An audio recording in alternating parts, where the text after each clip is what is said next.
Assalamualaikum warahmatullahi wabarakatuh. A'udzubillahi minasyaitonir rajim. Bismillahirrahmanirrahim. Innal hamdalillah nasta'inuhu wa nastaghfiruhu wa nu'minu bihi wa natawakkalu alayh. Wa na'udzu billahi min shururi anfusina wa min sayyiati a'malina. Man yahdihillahu fala mudilla lahu wa man yudlilhu fala hadiya lahu. Asyhadu an la ilaha illallah wahdahu la syarika lahu wa asyhadu anna Muhammadan abduhu wa rasuluh. Allahumma salli ala Sayyidina Muhammad wa ala alihi wa sahbihi ajma'in wa barik wa sallim amma ba'd. Bismillahirrahmanirrahim. Wal 'asri innal insana lafi khusrin illa alladhina amanu wa 'amilus solihat wa tawasaw bil haqqi wa tawasaw bis sabr. Sadaqallahul 'azim. Wa qala Rasulullah sallallahu alaihi wasallam, man salaka tariqan yaltamisu fihi 'ilman sahalallahu lahu bihi tariqan ilal jannah. Atau kama qala sallallahu alaihi wasallam. Alhamdulillah, syukur kita kepada Allah Subhanahu wa taala kerana masih lagi diberi kekuatan untuk kita meluangkan masa kita untuk kita menyambung pengajian di pagi bulan Ramadan yang mulia ini, supaya kita dapat lagi menambah pahala kita di bulan Ramadan. Waalaikumsalam warahmatullahi wabarakatuh. Alhamdulillah, jazakumullah. Jadi pagi ni semalam Sabtu Ahad biasalah ada pengajian tempat lain, dan pagi ni insya-Allah kita akan sambung mengenai manhaj Asy'ariyah insya-Allah. Dan dalam grup saya ni ada pelajar-pelajar saya di madrasah yang mereka wajib ikut pengajian online. Saya pun wajib beri pengajian online. Waalaikumsalam warahmatullahi. Ada juga ustaz-ustaz dalam ni, ustazah-ustazah. Jadi insya-Allah saya akan sambung tentang manhaj Asy'ariyah. Jadi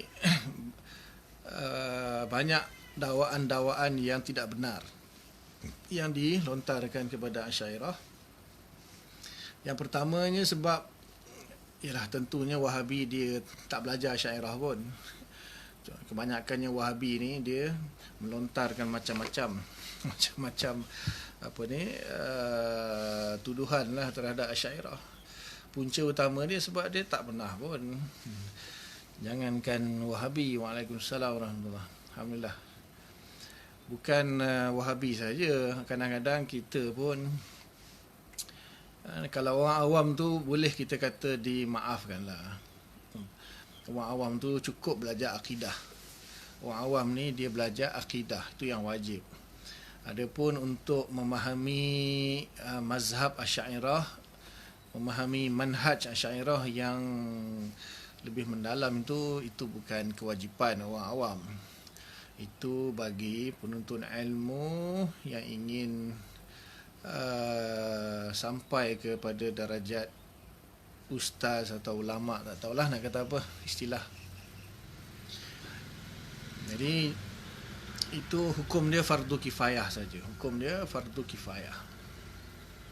Jadi bagi orang awam cukup yang pengajian kifayatul awam itu pun sudah lebih bercukup sebenarnya. Sudah lebih bercukup. Jadi saya dapat feedback daripada beberapa orang, katanya pengajian kifayatul awam tu tinggi katanya, advance. Kitabnya pun kifayatul awam. Jadi mungkin wallahu alam zaman kita ni sebab kita terjauh daripada ulama. Waalaikumsalam warahmatullahi. Jadi seolah-olah perkara tu jadi benda yang susah, benda yang pelik, advance, padahal ulama mengarang kitab tu untuk orang awam je pun.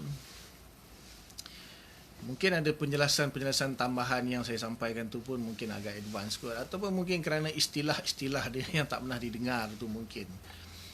Saya tanyalah beberapa pendapat orang awam yang dengar kuliah, dia kata agak advance. Jadi tak apalah, kita sampai bila kita nak jadi awam kan. Dan perlu juga untuk yang mendalami betul-betul ingin mendalami mazhab Asy'ariyah, dia kena faham dulu manhaj Asy'ariyah itu sendiri. Dan ini bukan ramai yang betul-betul mengkaji. Jadi ada sebahagian, wallahu alam, saya kenal mereka mengaji Asy'ariyah, tapi kitab-kitab yang dia mengaji itu sekadar kitab-kitab itulah, kitab Ummul Barahin, syarah dia, kemudian Kharidah Bahiyah, kemudian kitab Kifatul Awam, paling pun tinggi pun Jawharatul Tauhid dengan syarah-syarah dia, syarah Abdul Salam ke, Ithaful Murid, ataupun syarah tinggi sikit syarah Sawi, atau syarah Musannaf Hidayatul Murid. Itu biasanya syarah Imam Baijuri lah, Tuhfatul Murid. Itu semua mutaakhirin. Adapun Asy'ariyah yang pure, yang asal Asy'ariyah itu bermula daripada zaman Imam Abul Hasan Asy'ari sendiri, yang mana kitab-kitab mereka sampailah kepada kita sekarang ni. Antaranya kitab Imam Abul Hasan Asy'ari dalam 4-5 buah daripada beratus buah tu. Kemudian Imam Abu Bakar Baqilani, 2 kitab saja yang saya ada. Kemudian Imam Ibnu Furat, itu pun ada 2 kitab juga yang sampai, yang saya ada. Kemudian Imam Abu Muzaffar As-Firayini. Kemudian yang utamanya lah kitab Imam Haramain lah. Kitab Haramain ni yang saya ada 3. Kalau dalam akidah ada 3. Akidah Nizamiyah, Al-Irsyad dengan Asy-Syamil. Kemudian anak murid beliau lah yang tak asing lagi, Imam Al-Ghazali. Imam Ghazali daripada Qawaid fil Aqaid, itu yang paling ringkas. Kemudian Risalah Qudsiyah, agak sederhana sikit. Kemudian sederhana juga tapi agak tinggi juga, iaitu Al-Iqtisad fil I'tiqad. Dan kitab-kitab falsafah yang lain, Rad ala Falsafah, seperti Tahaffuz Falasifah dan sebagainya. Kemudian masuk kepada zaman-zaman kita Imam Syarastani, atau Imam sebelum tu lagi Imam Abu Mansur Al-Baghdadi, Usuluddin, Al-Farqu Bainal Firaq. Kemudian kitab Imam Syarastani, Nihayatul Iqdam ataupun Al-Milal wan Nihal. Kemudian Imam Fakhri Ar-Razi, paling banyak kitab saya ada Imam Fakhri Ar-Razi lah. Itu antara a'lam Asy'ariyah yang betul-betul memang devote dia punya life untuk Asy'ariyah. Banyaklah Imam Fakhri Ar-Razi, terlalu banyak kitab dia. Arba'in fi Usuluddin, Masalatul Khamsin fi Usuluddin, Ma'alim Usuluddin, Nihayatul Uqul fi Dirayatul Usul, kemudian Matalibul Aliyah, apa lagi, Asasut Taqdis, macam-macam lagi. Kitab Fakhri Ar-Razi paling banyak dalam. Kemudian Imam Baidawi, kemudian Imam Amidi. Imam Amidi ada Ghayatul Maram dengan kitab Abkarul Afkar dia. Kemudian Imam Aduddin Iji, kitab Mawaqif dia. Begitu juga ada Risalah Adudiyah. Kemudian syarah dia Syekh Syarif Jurjani, syarah Mawaqif. Ada Hasyiah Abdul Hakim Sailakuti. Kemudian Imam Taftazani lah, penutup segala mutakallimin Asy'ariyah pada satu fasa tu, Imam Taftazani dengan kitab dia Maqasid, syarah Maqasid, syarah Aqidah Safiyah dan Tahzibul Kalam dia. Jadi kemudian baru masuk zaman Imam Sanusi, seterusnya lah guru Imam Sanusi, Ibnu Arafah, Imam Sanusi sendiri, Ibrahim Al-Laqani. Masuklah zaman Syarqawi, Bajuri, Ad-Suki dan sebagainya. Jadi kebanyakannya mengaji kitab tu je, yang Aqidatul Awam, Ummul Barahin. Jadi sepatutnya kita kalau betul nak mendalami Asy'ariyah, kena bacalah bermula daripada Imam Abul Hasan Asy'ari sampai sekarang ni. Cuma tertib dia, kata ulama, baca matan-matan yang mutaakhirin dulu. Kemudian setelah itu baca syarah-syarah dia. Kemudian kalau mampu baca hasyiah dia. Kemudian cuba buka baca kitab Imam Abul Hasan Asy'ari sampailah zaman Imam Ghazali tu. Kitab Imam Hasan, sekurang-kurangnya Imam Abul Hasan Asy'ari punya kitab kena baca. Ibanah, Lumak. Ibanah ni bahaya sikit, kena faham betul. Baca Ibanah ni bahaya sikit. Betul-betul orang yang ahli baru boleh baca Ibanah. Sebab ada kontroversi sikit kitab Ibanah ni. Kemudian kitab dia Al-Lumak. Okey. Kemudian Maqalat Islamin. Kemudian kitab dia Risalah ila Ahli Saghri. Kemudian Risalah fil Istihsan fil Hawd fil Ilm al-Kalam. Kemudian kitab Imam Abu Bakar Baqilani, Insaf dengan Tamhid. baca. Kemudian baca kitab Imam Haramain, terutamanya Irsyad, kemudian pergi ke Syamil atau kitab Nizamiyah, mudah sikit. Imam Ghazali itulah seperti tadi yang saya sebut tadi, mula dengan kitab Qawaid fil Aqaid, kemudian Risalah Qudsiyah, kemudian masuk Iqtisad fil I'tiqad, itu pun susah juga. Kemudian barulah masuk kepada kitab-kitab Imam Fakhruddin Razi, Imam Amidi, Aduddin Iji, Taftazani ataupun Baidawi. Itu agak susah sikit. Jadi barulah kita faham Asy'ariyah itu. Ini kalau kita sekadar mengaji kitab-kitab Melayu, kitab-kitab Melayu Jawi je tentang isi 420, belum lagi kita belajar akidah saja. Kita hanya baru belajar akidah. Nak kata kita ni betul-betul Asy'ariyah, selagi tak khatam semua kitab tu, jangan claimlah Asy'ariyah. Waalaikumsalam warahmatullahi. Kitab Ibanah tu ada kontroversi, tapi tak tahulah mana satu, sama ada 3 qaul. Ada 3 qaul. Syekh Nizar Hamadi yang mentahqiq kitab ulama Asy'ariyah di Morocco, guru kawan saya Dr. Aiman, dia kata ada 3 qaul. Sama ada satu bukan karangan dia. Yang kedua, karangan dia, tetapi karangan dia ketika dia keluar daripada Mu'tazilah ikut manhaj salaf. Ikut manhaj mazhab Imam Ahmad bin Hanbal. Kemudian dia mixkan dengan ilmu kalam, dia campur antara dua-dua. Ataupun ada yang kata kitab dia tapi madsus, maksudnya diubah-ubah oleh orang lain. Wallahualam, tak ada masalah sebenarnya. Jangan kita rasa bila mengatakan Ar-Rahman wala arsistawa tu kita rasa yadullah fawqa aydihim tu, jangan kita terus rasa allergic, ini Wahabi ni, bukan. Beza dia itu nak kena faham manhaj Asy'ariyah. Sebab tu saya nak terangkan tentang manhaj Asy'ariyah. Asy'ariyah bukan tidak mengisbatkan Ar-Rahman arsistawa. Ar-Rahman yadullah fawqa aydihim, tapi yang dimaksud dengan isbat itu isbat apa? Itu yang kadang-kadang orang tak faham manhaj Asy'ariyah. Asy'ariyah je takwil. Tolak menolak Ar-Rahman al-Istawa, menolak mintum man fis sama, menolak yadullah wa qaidihim. Itu bukan Asy'ariyah. Itu Jahmiyah, Mu'tazilah. Itu yang menolak. Asy'ariyah, siapa yang faham Asy'ariyah? Sebab tu bila ada Wahabi keluarkan statement menolak Asy'ariyah, saya tak heran. Pasal apa? Dia tak faham Asy'ariyah pun. Jadi tak guna nak berdebat dengan dia, nak jelaskan dekat dia, sebab dia sendiri tak pernah kaji Asy'ariyah. Jadi dia dapat datah daripada mana, entah dia belajar. Dia biasanya kalau yang paling pun belajar dengan guru-guru Wahabi dia lah. Memang guru Wahabi itu semua kata Asy'ariyah ni menolak sifat dan sebagainya. Padahal Asy'ariyah yang sebenar bukan macam tu.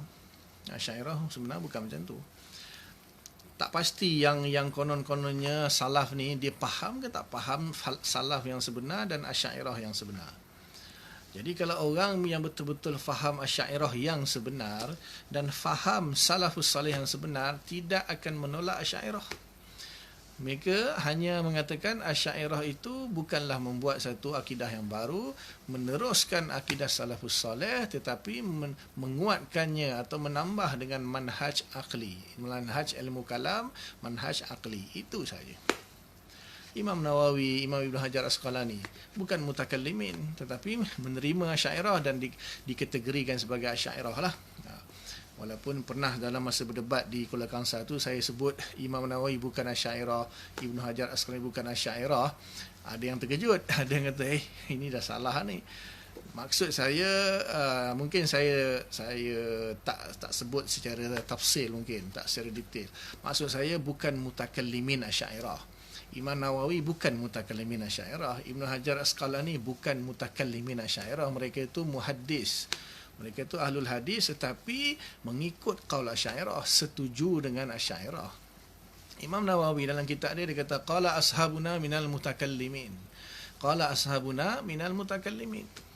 Jadi dia nukilkan dengan qaul-qaul Imam Haramain, Imam Ghazali, itu mutakallimin, tapi fuqaha Syafi'iyah juga. Jadi Imam Nawawi sini dia muhaddis dan fuqaha, dia bukan mutakallimin. Jadi maksud saya dia kata Imam Nawawi itu bukan Asy'ariyah, maksud saya bukan mutakallimin Asy'ariyah, tetapi akidah dia mengikut Asy'ariyah. Jadi orang yang bukan mutakallimin akan faham, dia tahu akidah Asy'ariyah tu macam mana. Cukup kita melihat kepada sifat 20 sahaja, kita sudah tahu itu semuanya akidah tu diambil daripada Quran hadis. Dan tidak ada siapa pun yang boleh menolak sifat 20 tu yang dinisbah kepada Allah. Yang betul tak setuju tu furuk-furuk cabang dia tak setuju. Antara yang paling dia tak setuju tu bila kita mengatakan ada beberapa, sebenarnya kalau manhaj Asy'ariyah ni kalau kita belajar baru kita faham kenapa Ibn Taymiyah dan penerus dia lah Wahabi Salafiyah ni dia menolak Asy'ariyah, kerana antara beberapa usul dia, kita punya usul yang sifat salbiyah mukhalafah lil hawadis itu dia tak setuju. Jadi kaedah ataupun sifat salbiyah yang kita isbatkan al-mukhalafatu ta'ala lil hawadis itu dia tak setuju. Kerana Ibn Taymiyah punya mazhab, dia kata Allah Ta'ala itu boleh qiyamul hawadis pada zat dan sifat dia. Dan dia kata inilah akidah salaf, sepakat ijma' salafus soleh, bahkan dimasuk Yahudi, Nasrani, Islam, salafus soleh, semua Nabi. Itu siapa yang membaca kitab Ibn Taymiyah itu kita kata apa, itu hanya exaggerate saja, itu tambah-tambah, dia konon nak menguatkan hujah dia. Beginilah kaul salafus soleh pada kurun yang awal, beginilah kaul Nabi, sahabat salafus soleh, beginilah kaul seluruh para Nabi, bahkan sampai tahap dia kata inilah kaul seluruh Yahudi, Nasrani, Islam, Nabi-Nabi, salafus soleh. Itu Ibn Taymiyah punya point kononnya nak apa bagi orang mendengar, hui, orang jadi terpegun, bohong aja. Itu pembohong aja. Puas hati tak puas hati. Bukti mana bukti kata ijma' salafus soleh, mana dia sebut je. Dan dia faham, maknanya dia faham salafus soleh macam tu. Maknanya dia mengatakan itu ijma' salafus soleh, ini semua qaul salaf, kerana dia faham macam tu. Tapi sebenarnya salafus soleh punya pemahaman tak macam tu pun. Mustahil ada boleh jadi khilaf orang yang memahami salafus soleh. Sebahagian kata tak, salafus soleh macam ni, sebahagian kata tak, salafus soleh macam ni. So siapa yang betul? Jadi yang mendakwa salafus soleh tu dia je, Ibn Taymiyah dan pengikut-pengikut dia je. Itu je. Jadi Asy'ariyah pun takkan Asy'ariyah tak memahami salafus soleh. Jadi sebenarnya tak ada masalah dalam akidah. Bila masuk dalam manhaj saja, itu yang jadi masalah. Bila orang tu tak memahami manhaj Asy'ariyah dan tak memahami manhaj salaf yang sebenar, dia klaim manhaj salaf yang difahami oleh Ibn Taymiyah itulah manhaj salaf yang sebenar. Balik-balik Ibn Taymiyah je, tak ada orang lain dah. Balik-balik Ibn Taymiyah. Lepas tu nukilkan kaul-kaul semua. Nukilkan qaul Ibnu Mubarak, nukilkan qaul Sufyan Tsauri, nukil. Bila tengok sanad, bukan semua sahih pun. Nukilan-nukilan tu pun bukan semua sahih. Bahkan kalau sahih pun bukan mutawatir pun. Bukan qat'i pun. Dari segi subut tak qat'i, dari segi dalalah pun tak qat'i. Sebab tu kita ada manhaj qat'i subut, qat'i dalalah. Dia mulalah bila kita sebut qat'i subut, qat'i dalalah, oh ini mantik, ini ilmu kalam tak boleh pakai. Dia lari. Dia firar ataupun dia escapism dia panggil. Nabi tak bahas pun dalalah qat'i, dalalah zonni, Nabi tak bahas katanya. Siapa kata Nabi tak bahas? Dalam Al-Quran semua dari Allah kata macam-macam, isyarah daripada Al-Quran, la taqfu ma laysa laka bihi ilm. Jangan kamu berpegang kepada benda yang tidak qat'i. Inna ba'da zanni la yughni minal haqqi syai'a. Inna zanna la yughni minal haqqi syai'a. Sesungguhnya yang zanni itu tidak memberi kecukupan kepada perkara yang hak.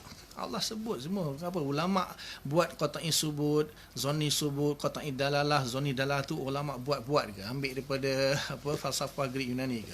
Daripada Quran semua. Dia tak mengaji jisim arak jauhar dalam Quran sebut, dalam hadis sebut, dia kata tak sebut. Dia tak kaji Quran ke? Dia tak pernah buka tafsir ke? Jadi kita yang dengar pun setuju ulama Quran, Nabi tak bahaslah jisim dengan arat. Kita pun percaya kat Wahabi. Mengaji, baca dulu kitab-kitab, semua kitab Asy'ariyah, baca semua kitab Salafus Soleh, baca semua kitab tafsir, baca semua kitab hadis dengan syarah-syarah dia, baru kita nampak ilmu yang sebenarnya. Baca 2-3 kitab dah lah. Kadang-kadang tak baca kitab pun, baca di dalam internet je, baca di blog di blog Wahabi. Dah nama blog yang dibuat oleh Wahabi dah tentulah di situ semua ajaran Wahabi, pahaman Wahabi je lah. Kalau blogger-blogger yang cenderung ke arah Ibn Taimiyah je lah. Baca semua. Dan saya yakin tak mampu. Asy'ariyah sendiri pun tak mampu. Yang kononnya ikut Asy'ariyah pun tak mampu. Tak mampu nak baca semua kitab Asy'ariyah. Bahkan tak mampu nak memahami. Dan tak mampu nak mengkhatamkan semua. So macam mana nak klaim Asy'ariyah? Jadi kadang-kadang saya tengok yang Asy'ariyah kononnya nak mempertahankan Asy'ariyah daripada Wahabi pun, hujah dia pun tak betul. Jadi saya malas nak campur tangan dalam bab berdebat di media masa ni. Kadang-kadang dia memalukan Asy'ariyah pun ada. Tapi Wahabi itu pun tak faham, dia pun tak faham, tak apalah, sama-sama tak faham. Jadi kadang-kadang lah sebahagian tu konon nak bela Asy'ariyah tapi hujah yang dikeluarkan pun tak betul. Jadi kena faham dulu Asy'ariyah. Bukan sehari dua, bukan setahun dua, 10 tahun, 20 tahun kaji Asy'ariyah baru boleh kita bangkit untuk kita keluarkan qaul-qaul Asy'ariyah. Saya tak kata saya pakar Asy'ariyah lah. Saya sedang mengkaji. Apa yang saya dapat, saya kongsikan. Di sini tak sepatutnya saya kongsikan sebab kebanyakan dalam grup ni orang awam. Lepas tu saya baca Kifayatul Awam tu bagi habis dulu. Tapi dalam grup ni juga ada pelajar-pelajar yang merasah saya yang dah kelas 6, kelas 7. Dia orang sepatutnya kami adakan kelas secara bulan musim PKP ni wajib ada kelas. Tapi secara online lah sebab nak dimasah tak ada. Dalam ni juga ada ustaz-ustaz, ustazah dan sebagainya. Jadi saya bagi dua-dua lah. Satu yang basic, Kifayatul Awam tu kira basic lah. Kemudian kita up sikit kepada manhaj Asy'ariyah bagi biar betul-betul faham dulu Asy'ariyah, baru kita bercakap dengan orang lain. Kalau tidak nanti kadang-kadang kita manhaj Asy'ariyah tu pun kita tak lepas lagi. Lepas tu kita kononnya nak membela Asy'ariyah, silap bagi malu Asy'ariyah aja.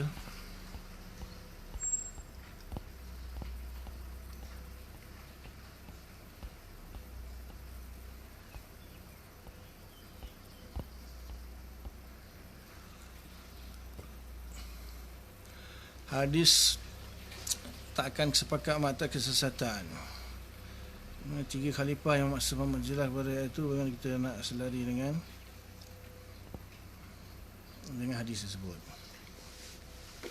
So, Nabi kata la tajtami'u ummati 'ala dhalalah. Satu hadis Nabi kata la tajtami'u ummati 'ala dhalalah. Nabi kata iza ra'aitum ikhtilafan katsira fa'alaikum bisawadil a'zam li'anna ummati la tajtami'u 'ala dhalalah. Kalau kamu nampak banyak perselisihan, kemudian fa'alaikum bisawadil a'zam, kamu berpegang kepada jumhur, majoriti umatku. Li'anna ummati la tajtami'u 'ala dhalalah, kerana umatku tak akan berkumpul dalam kesesatan. Itu jaminan yang Nabi minta kepada Allah.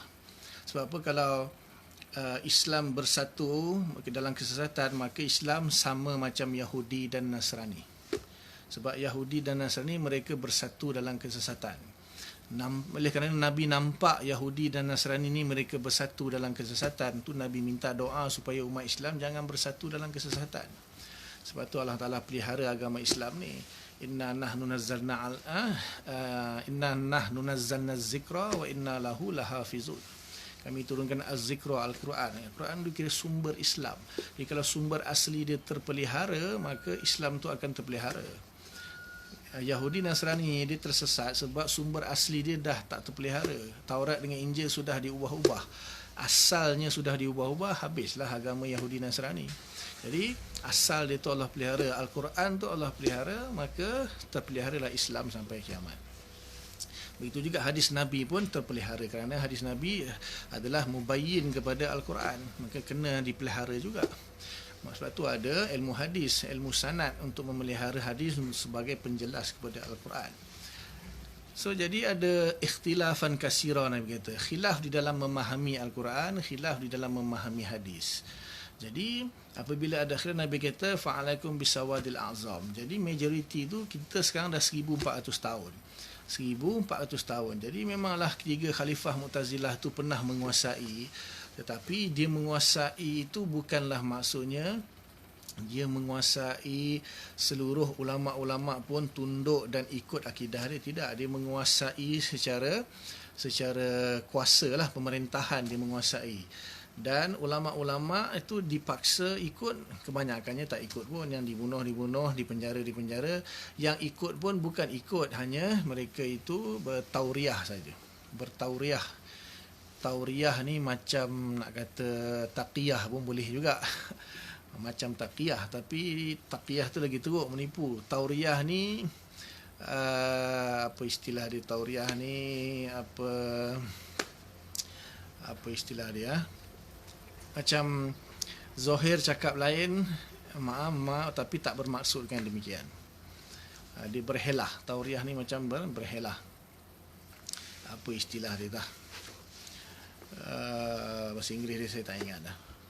Jadi sebenarnya tak pun, kalau tiga khalifah itu pun tidaklah menjejaskan sawadul azam tu, tidak menjelaskan sawadul azam, istimak umat ala dalalah tu, tak sampai tahap tu. Wahabi pun 200 tahun dah. Wahabi dah 200 tahun. Tapi bukan satu dunia ni tak sampai 10% Wahabi. Satu dunia ni sekarang ni tak sampai 10% yang Islam lah, tak sampai 10% pun Wahabi, tak sampai. Tapi nampak gah kononnya, sebab dalam media sosial je, nampak macam dia orang ni menguasai. Dia memang cuba nak menguasai lah. Arab Saudi tu pun pemerintah dia pun tak ikut sangat pun. Dia punya ulama-ulama dia, jabatan agama dia saja yang Wahabi. Rakyat 70% masih Hambali, masih ikut Hambali. Kadang terpaksa, imam-imam di Masjidil Haram tu kadang terpaksa ikut pemerintah, terpaksa ikut Wahabi. Tak semua ikut betul. Kalau Mekah pun lagi longgar sikit dia bandingkan dengan Madinah. Mekah lebih longgar. Ada yang fahaman yang salah betul, Hambali betul pun ada. Jadi Wahabi ni gah di media sosial je, tak ada apa pun. Di Malaysia ni je sebab ada YouTube, ada Facebook. Sekali Ustaz Wahabi tu yang like-nya puluh-puluh ribu kan. Itu tak adalah menunjukkan sawadul azam pun, tak ada pun. Dia mati lepas tu siapa pun tak ingat, tak sebut nama dia dah pun. Tapi daripada 1400 tahun sampai sekarang masih lagi mazhabul arba'ah yang 4 ni dalam fiqh, dan mazhab alul hadis yang betul-betul yang inilah hadis yang asli, yang tulen, dengan Asy'ariyah Maturidiyah. Itu yang Masaudul Azam. Itu dia orang kata tipulah, dia orang biasalah, jangan dengar cakap dia orang. Masalahnya orang kita ni bila Wahabi keluarkan statement dia goyang. Bila Wahabi keluar statement panjang-panjang, buat apa nama tu, post dalam Facebook tu, dengan dalil-dalil, dengan kaul-kaul ni, dia goyang. Itulah orang kita. Tak payah, jangan layan, tak payah baca pun. Kalau orang tu dia dah kukuh pendirian dia baca pun dia nampak kat mana silap. Ini orang yang tak ada ilmu pergi baca, lepas tu betul juga dia orang ni. Itu masalahnya. Ilmu tak cukup kukuh, tak goyang, bila baca betul juga, akhirnya dia pun suka Wahabi. Itulah dia. Jadi zaman sekarang, zaman dekat nak kiamat dah. Saya pun tak boleh nak cakap apa, siapa pun tak boleh cakap apa. Ada platform untuk semua orang bercakap. Facebook, Twitter, WhatsApp, YouTube. Semua orang boleh rakam apa yang dia nak cakap. Semua orang boleh post apa yang dia nak cakap, apa dia nak luahkan. Semua orang boleh. Zaman dulu mana ada. Nak bercakap kena pergi surau masjid bagi ceramah. Kalau tak cukup ilmu memang tak layak nak bagi ceramah. Sekarang ni ada platform dia, Facebook. Semua orang bercakap dalam Facebook. Yang jahil murakab, yang Wahabi, yang Syara, yang muda, yang tua, yang baru belajar setahun 2 kitab, semua nak bercakap. Semua nak keluar dia punya pendapat dia sendiri. Zaman sekarang. Tapi bukan itu menunjukkan satu kebenaran pun. Tak ada pun. Kalau kita boleh, kalau orang yang berilmu dia boleh menilai lah mana satu orang yang berilmu, mana satu yang jahil atau jahil murakab. Jadi insya-Allah kita akan teruskan dengan ni. Ada berapa lagi soalan. Wahabi dia samakan sifat kudrah iradah muka tangan, sedangkan kudrah iradah tak memberi waham muka tangan. Ini pun Ini pun silap juga ni. Dengar baik-baik. Okey, sifat ini masalah ni lah. Paling banyak masalah ni. Kudrah, iradah, muka, tangan. Wahabi dia samakan sifat kudrah, iradah, muka, tangan. Sedangkan kudrah, iradah tak memberi waham, muka, tangan itu memberi waham. Okey, nak dengar saya jelaskan bab ni. Dia ada dua lah. Dia ada dua. Satu untuk orang awam, satu untuk betul-betul pembahasan ilmiah. Okey. Kalau untuk untuk orang awam bolehlah. Bolehlah apa yang disebutkan ni.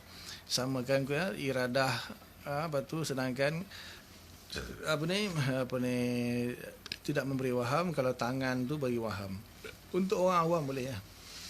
Ini saya jelaskan Dia kena faham tentang pembahasan zat, sifat, af'al. Kemudian zat, sifat, af'al, kemudian isim dan musamma dan tasmiyah, sifat, mausuf dan wasfiyah. Itu saya dah telaskan dalam sebelum ni. Sebelum buka Kitabatul Awam tu saya dah bahas sikit. Kena cari kat mana saya tak ingat. Bila orang tak ada asas, susah. Sebab tu Asy'ariyah mengatur manhaj supaya kita sebab ambil zaman Asy'ariyah ni antara yang terakhir sebenarnya. Firqah yang terakhir muncul. Asy'ariyah, lepas Asy'ariyah tak ada dah. Mana ada dah. Yang muncul mula-mula saya dah cerita sejarah. Dengar balik yang pertama tu, siri bukan yang Kitabatul Awam, siri pertama sekali cerita sejarah. Mula muncul Khawarij, muncul Syiah, muncul Murji'ah, muncul Qadariyah, Jabariyah, muncul. Last sekali muncul Asy'ariyah. Kenapa Asy'ariyah muncul last sekali? Asy'ariyah ni muncul last sekali bila dia tengok, dia kaji satu-satu. Imam Abul Hasan Asy'ari mengarang Maqalat Islamin. Baca Maqalat Islamin tu kalau betul-betul nak faham Asy'ariyah. Jadi di situ nampak firqah dolalah punya qaul. Firqah dolalah punya qaul tu satu persatu baca. Daripada situ Imam Abul Hasan Asy'ari nampak di manakah punca khilafnya. Jadi punca khilaf ni bermula daripada awal lagi, iaitu daripada memahami Al-Quran dan hadis. Jadi Al-Quran dan hadis itu turun dalam bentuk lafaz. Al-Quran dan hadis turun dalam bentuk lafaz. Kalaulah ayat Al-Quran dan hadis itu berkaitan dengan af'alul mukallafin dari sudut fiqh. Af'alul mukallafin, perbuatan mukallaf dari sudut fiqh, semayang, puasa, zakat, haji, nikah, kahwin, jual beli, itu boleh tengok. Kita boleh tengok semayang tu apa, zakat tu apa, haji tu apa. Boleh tengok Nabi dan sahabat buat. Akidah macam mana nak tengok? Akidah pun turun dalam Al-Quran dan hadis dalam bentuk lafaz juga. Akidah macam mana nak tengok? Akidah benda yang bukan boleh ditengok. Akidah benda yang ni difahami dan diiktikadkan dalam hati. Jadi sebab tu masalah berlaku di dalam akidah ni susah nak ditentukan, kerana Allahnya tak nampak, malaikatnya tak nampak, macam mana kita nak benarkan Allah ada tangan ke tak ada tangan? Tak nampak. Kalau fiqh yang mana ada perbuatan itu pun khilaf. Itu pun khilaf kerana apa? Kerana Nabi sendiri kadang-kadang solat bermacam-macam versi. Nabi sendiri bermuamalah bermacam-macam versi. Nabi baca bermacam-macam versi. Khilafnya dekat situ. Kerana bukan khilafnya kat mana? Khilafnya kerana Nabi sendiri pun buat macam ni. Kadang Nabi buat macam ni, kadang Nabi buat macam ni, kadang Nabi buat macam ni. Memanglah khilaf. Sebab apa? Ulama-ulama tu dia tak ambil semua, dia akan ambil salah satu daripada apa yang Nabi buat. Kalau dia ambil semua susah. Macam mana kita nak aturkan Nabi buat macam ni bila, Nabi buat macam ni bila, Nabi buat macam ni bila. Maka dia ambil salah satu, dia bagi dia paling afdal, okey dia ambil jadikan mazhab dia. Mazhab lain ambil yang lain. Kalau dari segi akidah macam mana kita nak faham? Jadi punca ni pada memahami lafaz Al-Quran dan hadis. Itu punca utama dia. Sebab tu perlu ada manhaj di dalam memahami dulu. Memahami hubungan di antara lafaz dengan makna. Sebab Al-Quran turun dalam bentuk lafaz. dalam bentuk lafaz Arab. Inna anzalna Qur'anan Arabiyyan la'allakum ta'qilun. Arabiyan mubin, ya. Jadi Allah Taala sebut betul-betul bahasa Arab yang nyata supaya kamu berfikir. Jadi kena faham bahasa Arab. Kalau orang-orang tak faham bahasa Arab, tak menguasai bahasa Arab, maka akan jadi macam-macam, akan jadi macam-macam khilaf. Sebab tu Mu'tazilah, Qadariyah, Jabariyah, apa semua tu mereka kebanyakannya bukan Arab piau. Kebanyakan bukan Arab piau. Kebanyakannya daripada luar ataupun Arab yang bukan Arab asli, bukan Arab asli. Jadi Quran dan hadis itu dengan bahasa Arab asli, Arab Quraisy yang asli. Jadi hanya orang Arab, dan orang Arab asli Quraisy pun belum tentu faham lagi, sebab dia punya balaghah, dia punya tinggi, kesastraan bahasa Arab tu terlalu tinggi sehingga bukan semua orang Arab pun belum tentu dia faham. Itu punca utama di dalam memahami Al-Quran dan hadis dari segi akidah, kerana tak memahami lafaz bahasa Arab dengan betul. Itu punca utama. Sebab apa? Lafaz itu madalla alal makna. Madalla alal makna. Jadi lafaz itu menunjukkan suatu makna. Menunjukkan satu makna. Jadi kalau orang itu dia tak faham pembahasan tentang lafaz, maka boleh jadi macam-macam makna yang dia keluarkan tanpa mengikut kaedah. Jadi ulama-ulama zaman sahabat tak perlu pun bahas tentang bahasa Arab, nahwu, sharah, balaghah, kerana semua tu dah dalam diri mereka, dah sebati dalam jiwa mereka. Macam kita orang Melayu tak perlu belajar Melayu lah. Kecuali kalau yang agak tinggi-tinggi sikit, itu perlu kita belajar. Kalau orang kata kan, bahasa Melayu kata dekat dia, jauh di mata, dekat di hati, kita pun faham. Bila kita kata kera di hutan disusukan, anak di pangkuan dibiarkan, itu orang Melayu asal dia faham. Kalau orang tak faham, dia ada bela kera kat hutan, pukul apa dia pergi menyusu kera kat hutan? Itu orang tak faham. Bagaikan tikus membaiki labu. Tikus pun boleh baiki labu. Itu dia akan faham kalau dia tak menguasai bahasa Melayu. Jadi orang Melayu yang tak belajar pun saya rasa sebahagian besar faham. Sebagian harapkan pegar makan padi. Lepas tu orang Melayu yang datang zaman kemudian harapkan pagar makan padi. Bukan pagar, pegar. Salah dah tu. Harapkan pagar makan padi. Pagar mana boleh makan padi? Pagar bukan boleh makan padi. Yang makan padi itu pegar. Pegar tu satu jenis binatang yang dibela untuk menjaga daripada binatang lain, macam burung. Tapi akhirnya dia sendiri yang makan padi itu. Melepaskan batuk di tangga. Bukan batuk di tangga, melepaskan betuk di tangga. Betuk tu tempat cedok tu. Orang dulu sebelum naik rumah basuh kaki dulu, sebab kita jalan di tanah, kaki berdebu, berabuk. Jadi sebelum masuk rumah, setiap rumah dulu ada tempayan, ada betuk.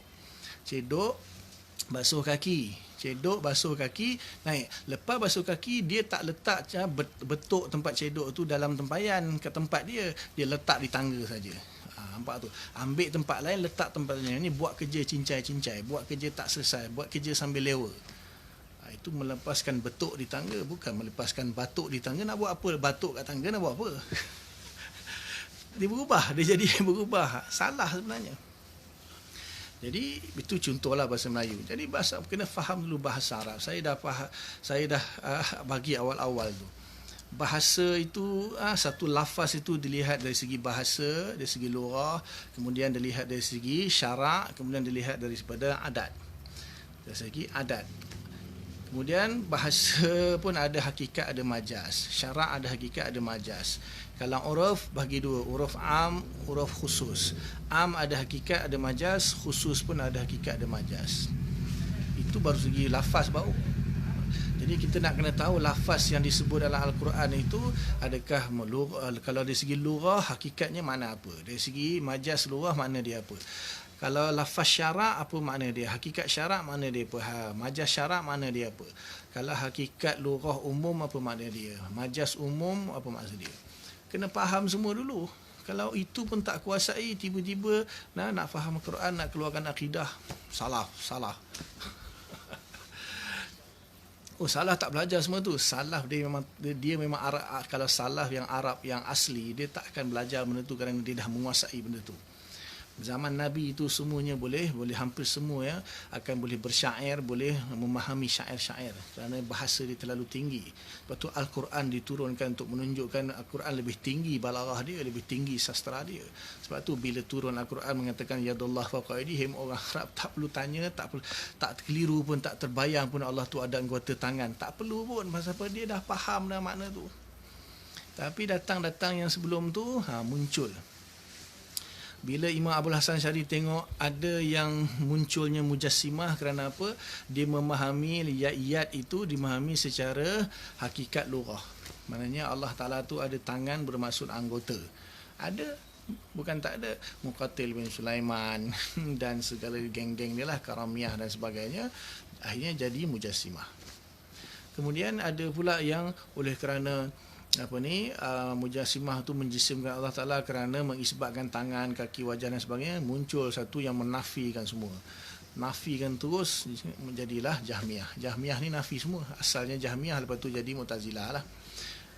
Jahmiyah nafikan semua. Tak ada tangan, tak ada wajah, tak mendengar, tak melihat, semua nafi. Pasal apa? Takut terjebak dengan tashbih dan tajsim. Jadi isu dia kat situ. Isu dia kat situ kerana ada kelompok yang kerana melihat lafaz Al-Quran jadi mujassimah, musyabbihah. Ada kelompok yang tak nak jadi mujassimah, tak nak jadi musyabbihah, menafikan terus. Jadilah mu'attilah dia panggil. Dia panggil mu'attilah, menafikan sifat terus. Akhirnya Imam Abdul Hasan Syari setelah mengkaji semua firqah batilah, baca kitab Maqalat Islamin dia, di situ dia nampak di mana punca permasalahan, punca khilaf dalam akidah.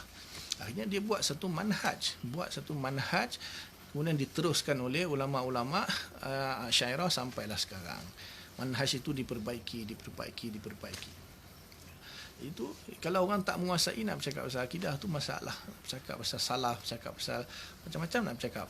Ada platform ada platform dia, Facebook dulu. Kalau zaman dulu nak cakap macam mana? Cakap seorang-seorang.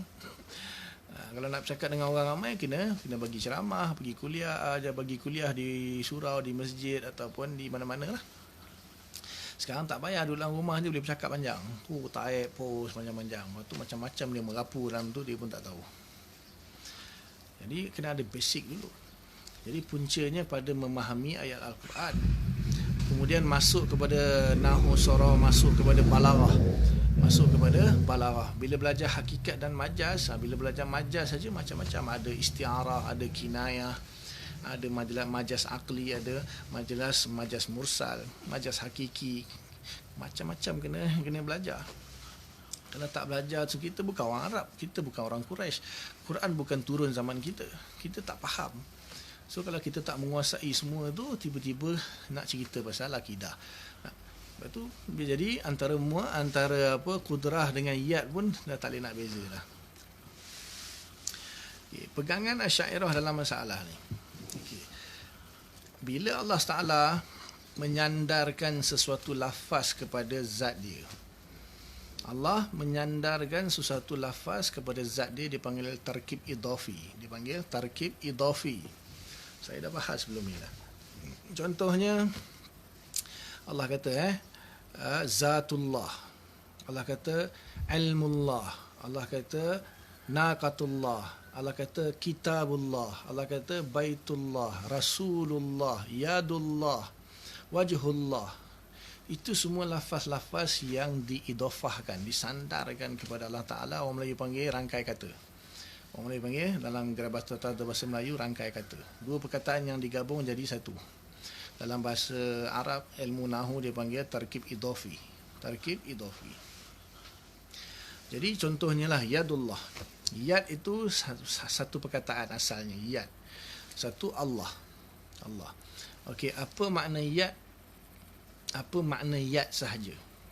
Yad sahaja, tanpa dinisbahkan kepada Allah ke atau kepada siapa-siapa.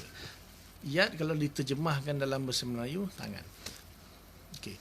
Imam Ibn Hajar Asqalani dalam syarah dia ala Bukhari, iaitu Fathul Bari, syarah kitab Sahih Bukhari, dalam kitab Tauhid itu dia datangkan lebih kurang 22-23 makna yad, hakikatan wa majazan, lughatan wa syar'an. Dia datangkan wa urfan. Tak kira lah, yang penting hakikat dan majas. 20 lebih, dia sebut 25, saya kira tak sampai 25. Pasal apa?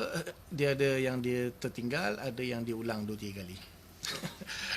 Tapi dia kata 25 lah, tak percaya bukalah Kitab Tauhid Fathul Bari. Jadi datangkan makna yad saja. Datangkan makna yad sahaja. Jadi sekarang ni Allah Taala katakan yadullah fawqa aydihim. Ada dipanggil sabilul musyakalah, dia panggil. Sabilul musyakalah. Yadullah fawqa aydihim. Yad tangan. Aydihim. ID itu, aidun itu jamak bagi tangan, plural bagi tangan. Jadi ala sabilil musyakalah Allah kata yadullah fawqa aydihim. Tangan Allah atas tangan-tangan mereka. Ini dipanggil musyakalah. Dalam ilmu balaghah dia panggil musyakalah. Okay. Ada tak di tempat-tempat lain yang Allah Ta'ala tidak mengidhafahkan lafaz yad kepada zat dia? Ataupun Allah Ta'ala gunakan lafaz yadullah yang tidak ala sabilil musyakalah, ada atau tidak? Kena cek dulu. Sebab ada lafaz-lafaz yang sepanjangnya Allah guna ala sabilil musyakalah. Ada juga Allah guna ala sabilil musyakalah, ada yang tidak digunakan ala sabilil musyakalah. Gunakan satu perkataan saja. Maka dicek dulu. Okey, sekarang ni kita tengok makna yad. Makna yad. Makna yad dari segi lughah apa dia? Makna yad hakikatan, lughatan hakikatan. Hakikat bahasa makna yad tu apa? Satu dunia setuju yad tu kalau diterjemahkan bahasa Inggeris dia panggil hand. Terjemah bahasa Melayu dia kata tangan. Terjemah bahasa Cina, India tu saya tak tahu. Tanya. Jadi secara bahasa lughah hakikatan tangan itu adalah jawarih, anggota. Ni tangan. Apa itu tangan? Ni dia. Apa itu yad? Ni dia. Apa itu hand? Itu makna lughah hakikatan. Okey. Itu hakikat. Okey. Ada tak makna yad majaz? Ada tak makna yad majaz dalam bahasa Arab? Dalam bahasa Arab ada banyak. Dalam bahasa Arab banyak makna. Imam Ibn Hajar bagi dekat 20. Makna ada 20 lebih makna yad secara majaz. Sebab makna hakikat satu je. Kalau makna hakikat ada dua, itu dia panggil lafaz mushtarak. Atau 3 atau 4, maknanya semuanya hakikat, tapi dia mempunyai makna yang berbeza-beza, dan hakikat itu dia panggil lafaz mushtarak. Tapi setakat ni tangan tidak ada lafaz yang mushtarak, dia hanya ada satu makna saja, iaitu tangan, anggota. Tidak ada makna yang mushtarak, maknanya tidak ada hakikat lughah yang lain, tak ada. Yang lain semua dipanggil lughah majaz. Majaz lughah, maknanya kiasan. Orang Melayu ada tak? Ada. Contohnya bila kita tangan, maknanya kau jangan takut, jodoh dalam tangan Tuhan. Jodoh dalam tangan Tuhan. Jadi adakah dia punya calon suami atau calon isteri itu Tuhan dalam tangan Tuhan, Tuhan pegang. Sampai masa ni Tuhan bagi, nah, ni jodoh kau, ambil. Apa maksud jodoh dalam tangan Tuhan? Itu maknanya dalam tangan di sini maksudnya dalam takdir Tuhan. Makna tangan Tuhan maksudnya dalam kekuasaan Tuhan, ataupun lebih ni di dalam takdir Tuhan, dalam ketentuan Tuhan. Bukan ada jodoh tu Tuhan pegang dengan tangan dia, bukan kata Tuhan tu ada tangan. Itu makna kiasan. Makna salah satu makna kiasan dalam bahasa Melayu. Tapi kena ingat bukan semua bahasa ada kiasan.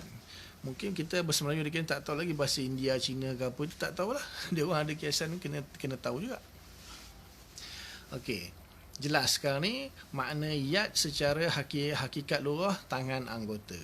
Makna yad secara majaz lughah macam-macam makna, bergantung kepada ayat dia. Bergantung kepada. Contoh yang lain bahasa Melayu lah, senang bagi saya ajar bahasa Melayu. Kalau nanti datang rumah saya jangan lupa bawa buah tangan. Nanti datang rumah saya jangan lupa bawa buah tangan. Buah tangan? Ustaz ni pelik lah, suruh bawa buah tangan. Apa benda buah tangan tu? Tangan aku ada buah ke? Tangan aku ada buah. Buah tangan semua Melayu faham. Buah tangan tu hadiah. Buah tangan tu hadiah. Ataupun apa-apalah pemberian. Banyak lagi. Aku tangan kau sekejap lagi kan, baru kau tahu. Aku tangan kau. Kau jangan takutlah. Kau jangan takutlah. Ni dia di selangor-selangor ni dalam tangan aku lah. Kata long tiger kan. Kata long tiger, tak, selangor ni dalam tangan aku. atau Penang ni dalam tangan aku. Dalam tangan besarnya tangan kau boleh pegang Penang. Dalam tangan tu maksudnya dalam kekuasaan, dalam penaklukan. Itu mana-mana kinayah, mana majaz banyak tangan. Bahasa Arab pun sama. Tulul yad. Kalau bahasa Arab tulul yad berarti panjang tangan. Panjang tangan kalau kita Melayu panjang tangan suka mencuri. Tapi orang Arab tulul yad panjang tangan suka sedekah. Terbalik. Tak sama majaz dia. Melayu panjang tangan suka mencuri. Kalau bahasa Arab panjang tangan suka sedekah. Tulul yad tu suka sedekah. Lain, tak sama. Okey, selesai.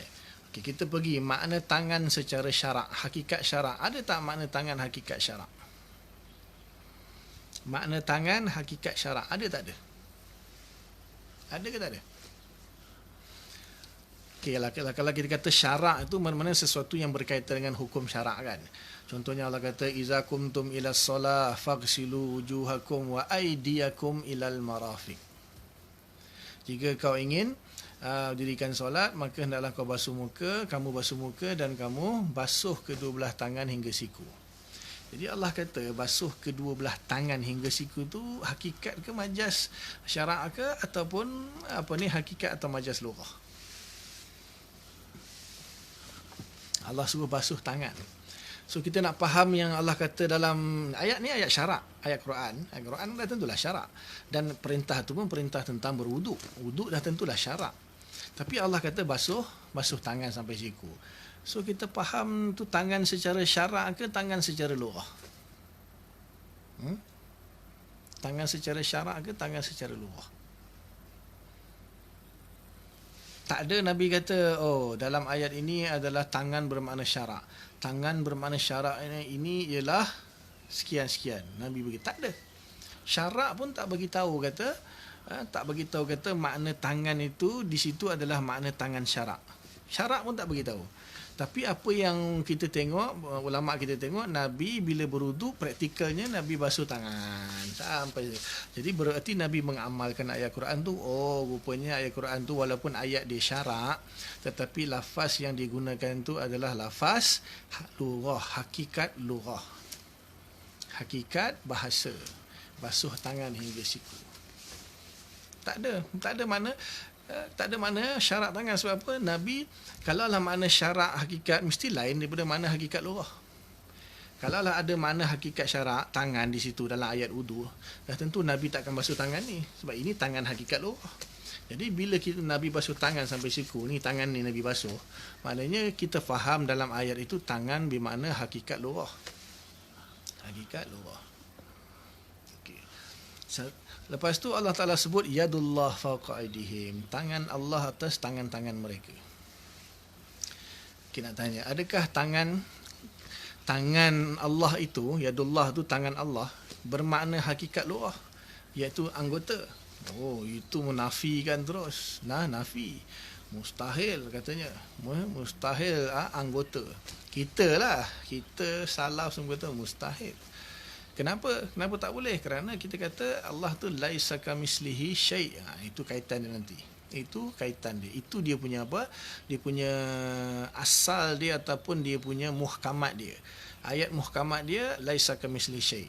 Sekarang bila Allah kata yadullah fawqa aydihim, itu mutasyabihat dia. Itu mutasyabihat. Jadi nak kata makna hakikat lughah tangan, maknanya Allah pun ada anggota. Bila Allah ada anggota, tak ada makna lah laisa kamislihi syai'. Tak ada makna laisa kamislihi syai'. Okay. Tak boleh. Maknanya kita kata tak boleh pakai hakikat lughah, tak boleh pakai. Jadi sebelum kita nak bawa kepada hakikat majaz lughah, dia kena tengok hakikat dulu. Sebelum bila kita tengok hakikat lughah tak sesuai, kita pergi kepada hakikat syarak. Tak boleh kita pergi kepada hakikat uruf. Tak boleh baru pergi kepada majaz lughah ke syarak ke ataupun uruf. Okey, sekarang ni makna hakikat lughah tak boleh pakai. Mustahil bagi Allah. Kemudian kita tengok hakikat syarak. Seperti tadilah. Ada ke Nabi terangkan kepada sahabat bila turun ayat tu yadullah fawqa aydihim, Rasulullah pun kata, wahai sahabat-sahabatku, di sini tangan Allah jangan kamu salah faham. Tangan Allah di sini bukanlah bermakna tangan anggota. Tangan di sini adalah tangan syarak. Tangan syarak itu ialah sifat Allah sekian sekian sekian sekian, ataupun tangan Allah tu maksud dia sekian sekian. Nabi ada cerita tak, nak tanya? Nabi ada beritahu. Tangan yang Allah sebut ni, yadullah fawqa aydihim, ayat Quran ni, ini tangan bermakna hakikat syarak, bukan hakikat lughah. Hakikat syarak. Ada Nabi beritahu? Nabi beritahu, Nabi yang menjelaskan Quran tau. Tak ada Tak ada. Okey, jadi kesimpulan ulama sepakat yadullah itu hakikat syarak tak ada. Tak tahu hakikat syarak tu apa dia. Kalau ada dah tentu Nabi kena beritahu. Nabi kena beritahu. Jadi hakikat syarak tak ada. Bila hakikat syarak tak ada, majaz pun tak ada. Majaz syarak pun tak ada. Uraf lagilah tak pakai. Dalam bab akidah uraf tak pakai. Uraf tak pakai. Okey, sekarang ni hakikat lughah bukan, hakikat syarak bukan, majaz syarak bukan. Tinggal satu je, iaitu apa? Majaz lughah. Majaz lughah saja yang tinggal. Nak letak mana apa? Yadullah, majaz lughah. Pilihlah ikut kesesuaian ayat asbabun nuzul. Itu yang Asy'ariyah mutaakhirin pakai, kaedah mentakwil secara tafsili. Kaedah mentakwil ayat mutasyabihat secara tafsili, tetapi dalam keadaan zanni, bukan qat'i, zanni saja. Sebab ada maslahat, ada hajat. Takut orang awam, orang bukan bangsa Arab, ataupun orang Arab yang bukan Arab asli, apalagi yang zaman sekarang ni, apalagi orang Melayu, orang Ajam yang jauh daripada zaman Quran, takut dia terfaham kepada makna hakikat lughah. Maka kita nafikan makna hakikat lughah, kita isbatkan makna majaz lughah. Apa dia? Kalau ayat tadi yang sesuainya pertolongan Allah ke atas Nabi dan para sahabat. Sebab ayat itu diturunkan ketika Bai'atur Ridwan, ketika perjanjian Hudaybiyah untuk membalas dendam atas kematian Saidina Osman. Berita palsu lah, tapi itu dah cerita lah. Tapi Nabi berbaiat untuk balas dendam. Kalau berita itu benar lah, Saidina Osman dibunuh ketika berinding untuk buat tawaf. Jadi Allah turun ayat itu. Nabi letak tangan, sahabat letak Nabi, ni tangan aku, ni tangan Osman. Semua sahabat letak tangan. Turun ayat yadullah fawqa aydihim. Mana ada orang faham Allah datang, turun, letak tangan atas sekali. Itu Wahabi pun tak faham macam tu. Tapi dia tak faham tu, tapi dia faham kod lain pula. Dia kata Allah ada tangan. Ayat itu menunjukkan Allah ada tangan. Allah tak cerita, ayat itu bukan Allah nak cerita dia ada tangan ke dia tak ada tangan. Cerita tu Allah nak cerita bahawa Nabi Muhammad SAW dengan para sahabat dia telah berjanji setia untuk menentang musuh Quraisy yang telah membunuh Sayyidina Osman lah. Dengar berita palsu tu kan. Maka Allah kata, aku akan bantu kamu. Dengan jalan cara Allah Ta'ala buat satu simbolik yadullah fawqa aydihim. Itu kalau kita nak hamalkan kepada makna majaz lughah. Tak, dia kata tak boleh takwil ni. Allah kata wama ya'lamu ta'wilahu illallah. Tidak mengetahui takwil ayat mutasyabihat melainkan Allah. Okey. Jadi maknanya sebenarnya orang Arab sendiri pun kalau ditakwilkan dengan yadullah itu, mereka tak akan terkejut. Pasal apa? Mereka pun tahu makna majaz bagi ini. Nak lari daripada tu, buat satu kaedah baru Wahabi, Ibn Taymiyah lah. Dalam Quran tak ada majaz. Dalam Al-Quran tak ada majaz langsung, semua hakikat. Itu dia. Semua hakikat. Lepas tu kita tanya, okeylah dalam majaz, dalam Quran tak ada. Kalau kita terima law sallamna, kalaulah kita terimalah, kalau kita terima bahawa dalam Al-Quran tak ada majaz. Kalau kita terimalah, sebenarnya bila kita tanya dia wahwa ma'akum aina ma kuntum pun dia takwil juga. Tapi dia kata tak, ni bukan takwil, ini tafsir. Takwil dan tafsir itu dari satu sudut makna dia sama aja. Dari satu sudut walaupun dari sudut yang lain agak beza, tapi ada sudut dia makna dia sama. Jadi dia kata tak, semua hakikat. Dia kata tak ada majaz. Bila tak ada majaz, tak ada tawil. Okey, tak apa. Nak tanya, hakikat lughah ke hakikat syarak? Hakikat lughah ke hakikat syarak? Hakikat syarak lah dia kata. Sebab apa? Kalau hakikat lughah tu maknanya tangan tu ni, tangan anggota. Oh tak, hakikat syarak. Kita tanya sikit, apa makna hakikat syarak tangan Allah tu? Tak tahu. Dia pun tak boleh cakap. Jadi kita tanya, apakah kita yang pertama, apakah kita nak berpegang kepada akidah yang kita tak tahu makna dia? Satu. Maknanya kamu kata ini hakikat syarak. Hakikat syarak. Yadullah itu hakikat syarak. Sebab tak ada majaz semua tak ada. Okey. Tanya apa makna dia? Yadullah tu. Tak tahu makna dia. Jangan tanya. Hakikat syarak tak tahu. Oh, maknanya engkau beriman dengan benda yang kau tak tahu. Beriman dengan benda yang kau tak tahu. Oh, ini salafus soleh katanya. Salaf tak tanya. Dia guna dia lari dia tak boleh jawab dah. Bila kita tanya hakikat dia tak tahu. Bila kita kata hakikat, katalah kamu kata hakikat tu yadullah tu hakikat syarak. Wallahu alam, tak tahu makna dia serah kepada Allah. Itu kita kata tafwid. Itu kita kata tafwid. Dah tak tafwid. Tafwid tak boleh. Tafwid itu aqbahul mazahib, kata Ibn Taymiyah. Seburuk-buruk mazhab itu ialah tafwid, kata Ibn Taymiyah. Seburuk-buruk mazhab tafwid, menyerahkan maknanya Al-Quran tu turun sia-sia. Turun secara sia-sia ialah Allah turun Quran, kita tak tahu makna dia. Tak boleh tafwid. Habis itu kena isbat. So apa makna dia? Apa makna dia? Tangan lah. Tu dia. Akhir sekali pergi ke situ juga. Tapi tapi tangan Allah tak sama macam tangan kita. Dia berdalih lah. Yadullah tapi laisa kamisli syai'. Yadun laisa ka aidina. Keluarlah tu. Mulalah keluar tu semua. Yadun bila kaif. Yadun laisa ka aidina. Okey. Tangan bukan macam tangan kita. Lepas tu kita tanya dia, berhala tu ada tangan tak ada tangan? Berhala tokoh Hindu tu ada tangan tak ada tangan? Oh, ada. Habis tu tangan berhala tu sama macam tangan kita tak? Oh, tak sama. So berhala pun ada tangan, tapi tangan berhala tak sama macam tangan kita. Allah pun ada tangan Allah tak sama macam kita. So apa jadi? Jadi kita ada tangan, berhala ada tangan, Allah pun ada tangan. Semua ada tangan. Jadi ada persamaan dari segi ada tangan itu. Tangan yang anggota. Tangan yang berupa anggota. Ini bukan nak tuduh. Kamu tak percaya, buka kitab Ibn Taymiyah. Dia kata macam ni. Kita tanya dia, okeylah, salafus soleh pun ada kata walahu yadun bila kaif.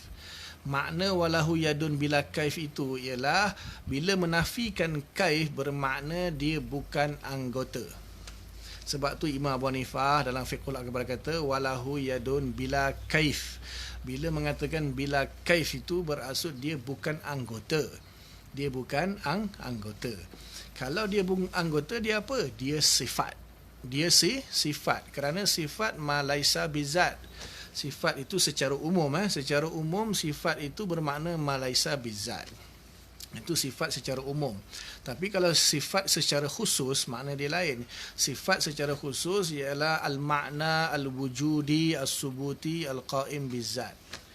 Al-makna al-wujudi as-subuti al-qaim bizat. Itu ta'rif atau definisi sifat yang khusus. Adapun sifat yang umum, ma laisa bizat. Apa saja yang bukan zat, dia sifat. Secara umum. Okey. Sekarang ni dia kata, Imam Abu Hanifah hanya kata walahu yadun bila kaif wa huwa sifatun min sifatillah.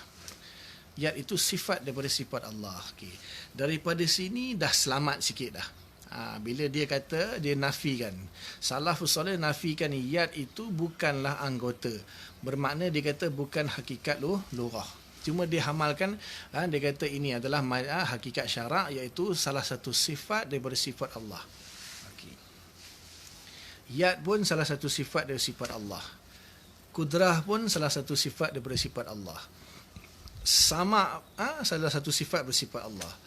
Basar satu bersifat dari sifat Allah. Okey, nak tanya. Makna kudratullah boleh faham tak makna kudratullah? Apa makna kudrah Allah? Apa makna iradah Allah? Ini semua sifat Allah ni. Okey, dia bagi makna kudrah tu sifatun ladzi yata'atta bihi al-ijadu wal-i'dam. Contohlah Asy'ariyah bagi tafsir. Sifat yang mana yata'atta bihi al-ijadu wal-i'dam. Sifat yang mana Allah Taala menjadikan dan meniadakan dengan sifat tersebut. Okey, cuba bagi penerangan juga sifat yad. Sifat yad maksud dia apa? Apa fungsi sifat yad tu? Wallahu alam, salafus soleh kata kami tak tahu hakikat maknanya, maka dinamakan sebagai sifat khabariyah. Sifat khabariyah, sifat yang dikhabarkan oleh Allah kepada kita yang kita tak tahu makna dia. Allah pun tak beritahu makna dia. Itu pegangan salafus soleh. Okey. Ditanya lagi, kita tanya kepada Taimiyun dengan Wahabiyun.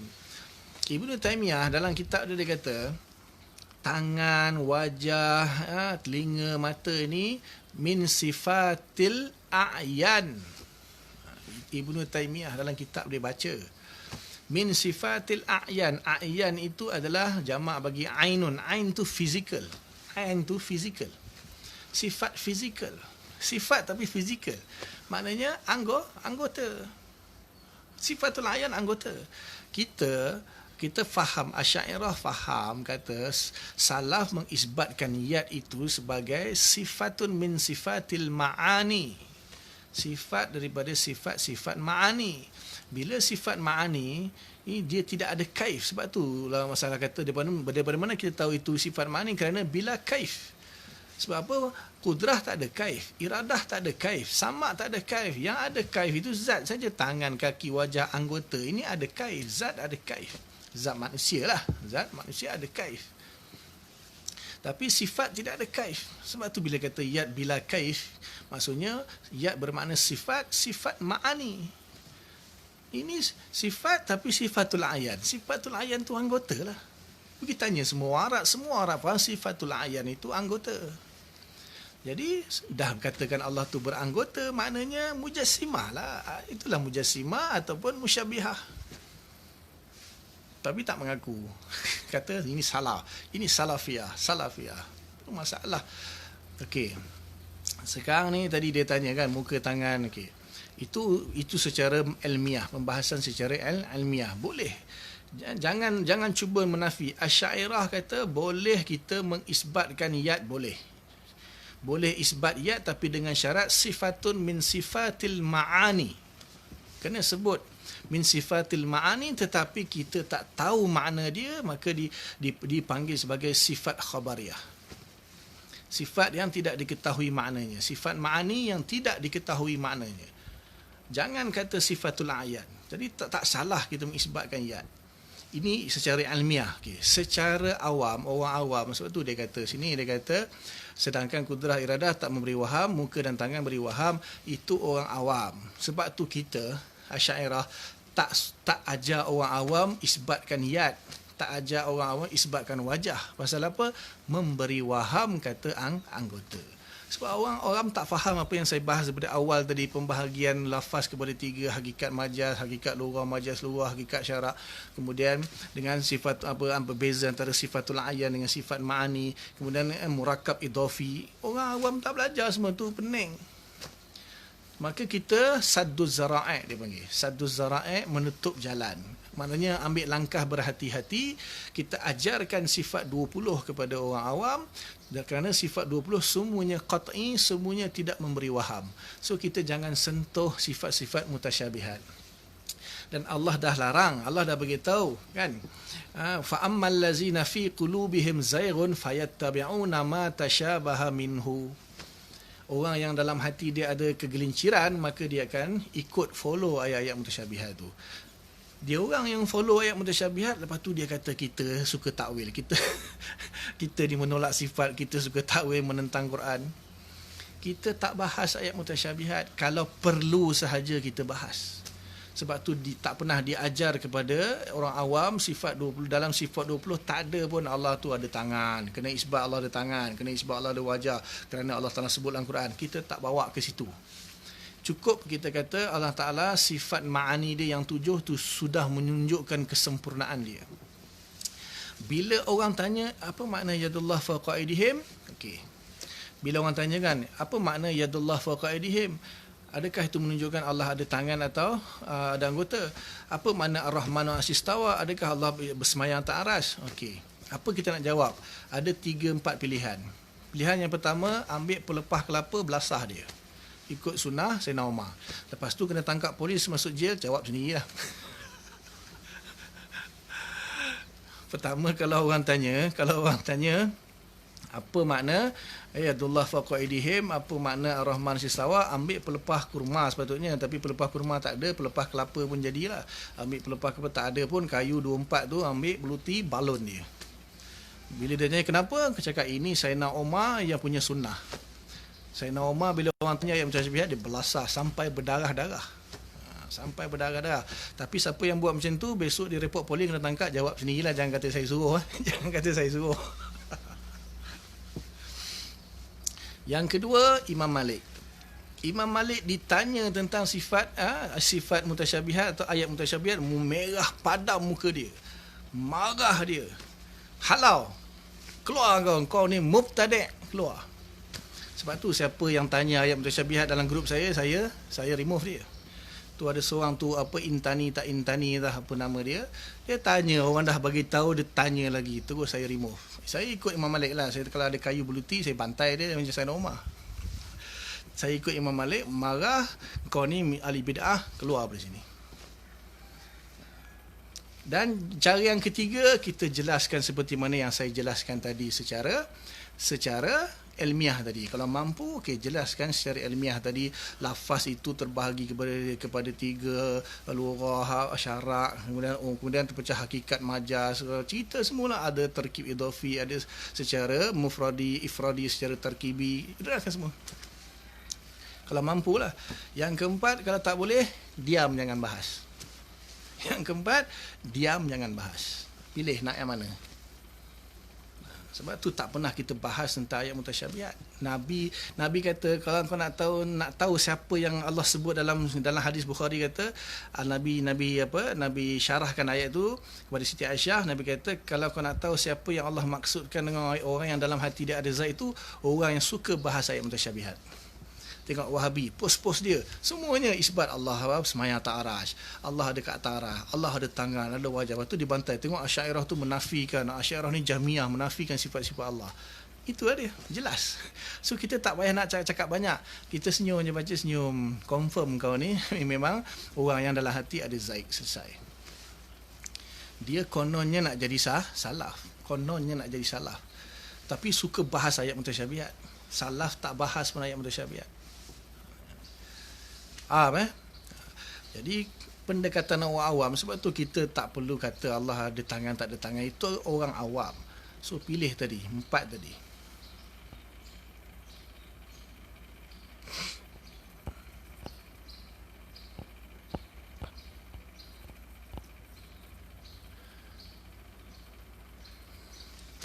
Inilah satu dia. Nak tanya Imam Nawawi, Ibnu Hajar Asqalani, Imam Ghazali, Imam Syafi'i, Imam Malik ada doktor profesor ke? Nak tanya. Ada gelaran Doktor Nawawi. Dr. Imam Muhyiddin Syarah bin Yahya bin Syarah An-Nawawi, Profesor Madya Imam Syafi'i, ada. Sebab itulah ni saya nanti bila saya cakap macam ni, orang kata alah dia tak ada doktor, tak ada profesor, dia banyak bising pula. Nanti orang kata macam tu. Sebab tu ulama-ulama dulu Allah Ta'ala gelarkan dengan macam-macam gelaran. Maksudnya Allah Ta'ala ilhamkan kepada umat ataupun kepada ulama lain untuk menggelarkan semua ulama-ulama dengan gelaran dia. Bila masuk zaman sekarang ni, mana ada gelaran lagi tu dah. Sebab apa? Mereka tak layak dapat gelaran tu. Yang layak bagi mereka doktor, profesor, itulah yang layak bagi mereka. Sebab tu mereka tak layak dah sandaran-sandaran seperti Muhyiddin ataupun Hujjatul Islam, tak layak dah. Yang layak sekarang ni doktor, profesor, Madya, sama je macam gelaran-gelaran dunia punya, sama je. Sebab apa? Agama macam dunia dah sekarang ni. Minta maaf cakap lah, bukan saya tak setuju, bukan saya nak rendah-rendahkan dia. Tapi itulah, bila kerana zaman sekarang ni Allah pun dah tak ingin dah untuk ulama-ulama guna gelaran-gelaran seperti ulama dulu. Ambil lah kau doktor, profesor Madya apa segala, ambil. Sududin ke, Profesor Sududin ke, doktor hadis ke apa, ambil. Tapi tak ada istilah-istilah yang ulama dulu pakai yang betul-betul alim dalam bidang ilmu tu, dah Allah Ta'ala haramkan daripada dipakai oleh zaman sekarang, kerana memang tak layak pun nak pakai gelaran tu.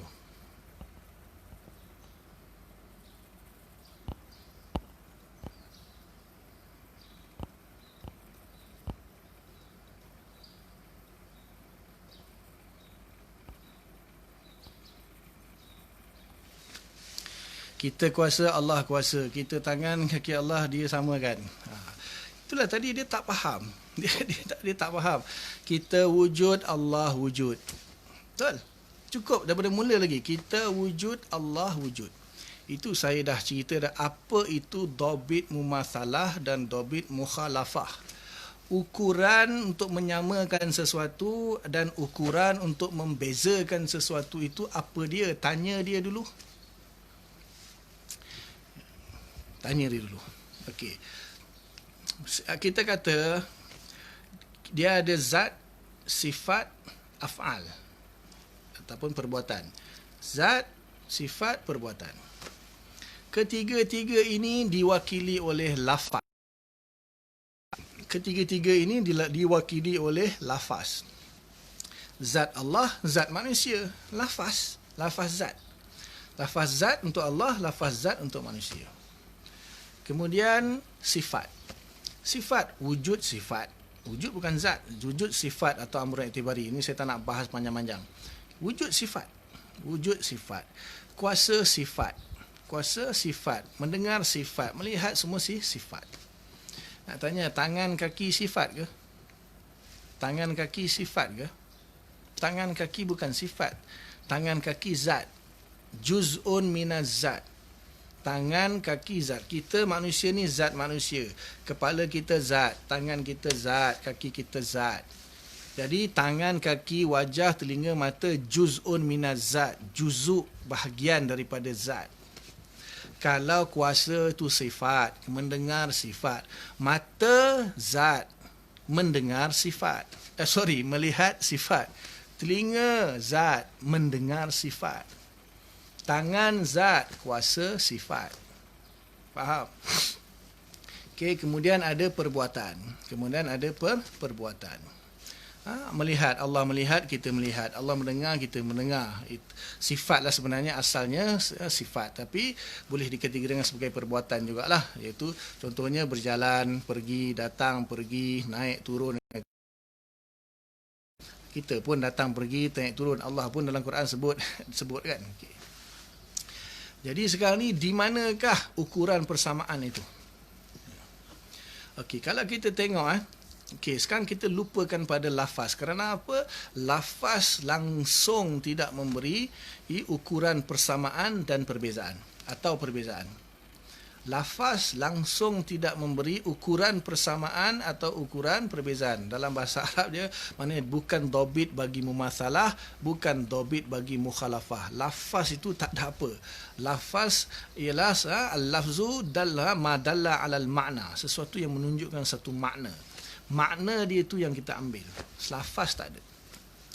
Okey, daripada tiga tadi zat, sifat dan perbuatan. Mana yang asas? Mana yang asas? Asas dia zat. Sifat ini menumpang pada zat. Ada sifat yang qaim bi zat, ada yang sifat yang iktibar bagi zat, tidak qaim bi zat, iktibar saja. Dan perbuatan. Perbuatan pun iktibar bagi zat. Iktibar bagi zat. Okey, kecuali kalau perbuatan makhluk itu menyebabkan harakat dan sukun bagi zat dia. Ini makhluk. Perbuatan makhluk tak sama dengan perbuatan Allah. Okey. Jadi perbezaan antara dobit ataupun ukuran untuk kita buat dari segi persamaan atau perbezaan itu pada zat. Pada zat.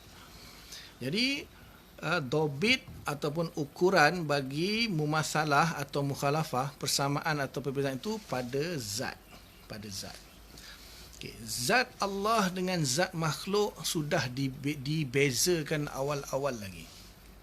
Sudah dibezakan awal-awal lagi, iaitu kita kata zat Allah bukan jisim, bukan jauhar. Zat Allah ghairu mutahayyiz, tidak mengambil ruang, bukan jisim, bukan jauhar. Zat selain Allah dia mutahayyiz, jisim atau jauhar. Jauhar tak adalah, kecil sangat. Kita tu jisim. Jadi kat situ dah beza dah. Zat Allah bukan jisim dan tidak mengambil ruang. Itu mengambil ruang tu sifat jisim. Mengambil ruang sifat jisim. Zat Allah bukan jisim, sifat nafsiah dia. Sifat nafsiah dia bukan jisim, bukan arad, tidak mengambil ruang, tidak bersifat dengan segala kelaziman jisim. Zat selain Allah jisim, tidak ada selain jisim. Jisim. Dan sifat jisim itu tahayyuz, mengambil ruang. Bila mengambil ruang berarti bergerak. Dah mengambil ruang, bergerak, harakat dan sukun, bergerak dan diam. Kemudian ada saiz, ada ukuran, besar, kecil, panjang, lebar, tinggi, pendek, gemuk, kurus dan sebagainya. Kemudian dia ada arah. Dia ada arah dinisbahkan kepada jisim lain, atau dia sendiri ada arah, ada kepala, kaki, tangan, kepala atas, kaki bawah, tangan kanan, tangan kiri, kaki kanan, kaki kiri, perut ke depan, belakang, buntut ke belakang. Jadi daripada situ lagi zat Allah sudah tidak sama dengan zat makhluk. Jadi bila zat Allah itu bukan jisim, bukan anggota, bukan juzuk, bukan bahagian. Jadi bila kita mensifatkan Allah mendengar, kemudian kita mensifatkan makhluk berjisim mendengar, tak sama dah. Dah tak sama. Tapi dia nak kata, dia nak mensifatkan Allah dengan kaki, dengan tangan. Zat Allah tak berjisim, tak beranggota, tak mengambil, tapi ada tangan. Itu bercanggah, tak nakut, tu tanda dia tak faham. Manusia tak apa disifatkan dengan tangan, kaki, kerana itu memang juz'un minaz zat dia, juzuk daripada zat dia. Maka tak akan memberi persamaan kalau kita kata Allah mendengar, makhluk mendengar, kerana sifat itu makna. Sifat itu al-makna, al-wujud, al-qaim bizat. Sifat tu bentuk makna tu tak boleh kita bayangkan. Makna tu tak boleh kita... Makna. Saya pun tak tahu nak terangkan macam mana. Suatu makna tu macam mana kita nak faham apa itu makna. Tapi kalau kita sebut tangan, terbayanglah ni ada 5 jari. Kalau bukan macam tangan kita, mungkin 4 belah kanan, 4 belah kiri, macam tangan tokoh Hindu. Mungkin jari dia 10, mungkin jari dia 3. Tengoklah, buat sendirilah tokoh kau macam mana yang kau suka. Tapi tetap juga anggota juzuk. Sebab tu bila kita kata Allah melihat makhluk lain, tidak ada persamaan. Tapi bila kata Allah ada tangan, manusia ada tangan, berarti menyamakan. Kerana persamaan itu pada zat, pada juz'un minaz zat. Allah Ta'ala zat tak berjisim, so macam mana boleh ada tangan? Itu tak faham pembahasan, tak faham ukuran. Allah wujud, kita wujud pun kerana wujud itu sifat, amrun i'tibari, kepada sifat nafsiah. Jadi bila Allah tu wujud, dah wujud dia tidak berjisim, tidak mengambil ruang, dan wujud manusia berjisim dengan ruang, dah tak sama dah. Pasal apa? Dia hanya iktibar bagi zat, bukan benda yang qaim bizat. Kemudian kita hukumi lagi, Allah Ta'ala wajibul wujud, makhluk mumkinul wujud. Beza lagi kat situ pada hukum. Beza pada hukum dia. Kemudian kita kata Allah wajib melihat, wajib bersifat dengan sifat basar, wajib bersifat sama. Manusia bukan wajib, mungkin, harus melihat, harus mendengar. Makna melihat, mendengar pun tak boleh dibayangkan. Hukum pun berbeza, tak ada persamaan pun. So mana boleh kata Allah ada tangan, manusia ada tangan, samalah, boleh je. Macam Allah ada kuasa, manusia ada kuasa. Manusia mendengar, Allah mendengar. Itu tak faham. Orang tak faham pembahasan Assalamualaikum lah. Iza khatabahumul jahilun qalu salama, itu je. Itu yang paling bodoh sekali. Bila dia kata Allah ada kuasa, kita ada kuasa, Allah tangan, boleh lah. Itulah manusia paling bodoh sekali dalam dunia, jangan layan. Faham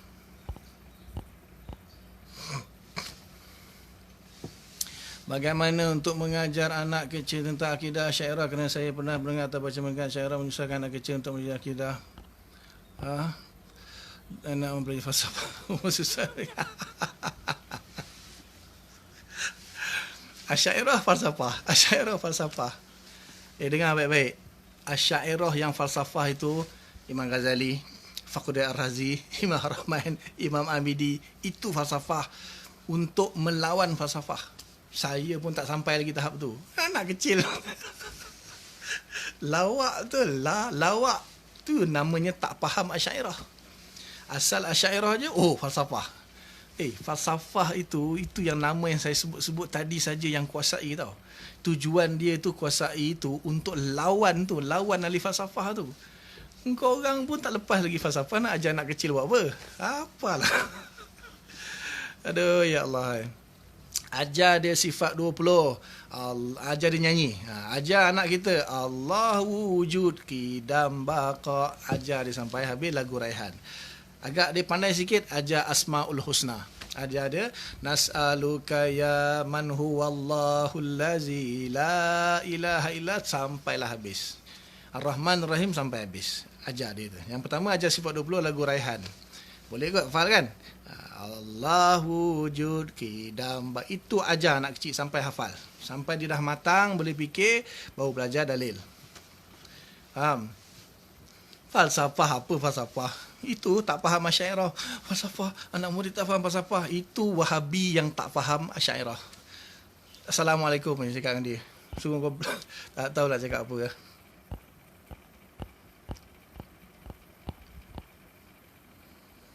Apa beza asma' dan sifat? Asma' itu isim, nama, kata nama. Kata nama itu adalah lafaz untuk mewakili suatu sifat. Untuk mewakili suatu sifat. Asma' itu adalah lafaz kata nama yang dalla alal makna, yang menunjukkan kepada suatu makna. Kalau sifat itu al-makna al-qaim bizat, itu makna khusus. Sifat makna khusus, makna yang qaim pada zat. Kalau secara umum sifat itu ma laisa zat. Asma' ini jamak bagi isim, ismun, nama. Nama saya Ehsan. Nama saya Ehsan. Jadi nama itu menunjukkan saya, nak menunjukkan saya. Nama siapa? Ehsan. Itu nama. Jadi Allah Ta'ala ini ada banyak nama dia yang menunjukkan kepada sifat. Dia ada asma'uz zat, dia ada asma'uz sifat. Asma'uz zat Allah Ta'ala satu saja yang paling masyhur, Allah. Allah itu ismu zat. Allah itu ismu zat. Walaupun ada yang tambah lagi, Rabb pun ismu zat, An-Nafsu ismu zat, Huwa ismu zat, walaupun domer kan. Tapi dia menunjuk kepada ismu zat. Tapi selain daripada itu, ismu sifat. Sama ada ismu sifat yang hakiki ataupun ismu sifat yang idafi seperti sifat af'al. Ada juga ismu sifat salbi. Kudrah, iradah, itu semua itu sifat. Nama dia apa? Kita kena ambil dalam sifat maknawiyah. Selalunya nama dalam bentuk sifat maknawiyah ataupun nama selalunya dalam bentuk isim fa'il atau sifat musyabbahah bermakna isim fa'il seperti alim, qadir, ataupun sifat mubalaghah atau sirat mubalaghah. Sirat mubalaghah. Allah tu Ar-Razzaq, Maha memberi rezeki. Itu sirat mubalaghah. 3 saja. Isim fa'il, sifat musyabbahah yang bermakna isim fa'il dan sirat mubalaghah. Ini selalu nama Allah dalam 3 bentuk ni. Menunjukkan kepada makna sifat. Itu nama dan sifat.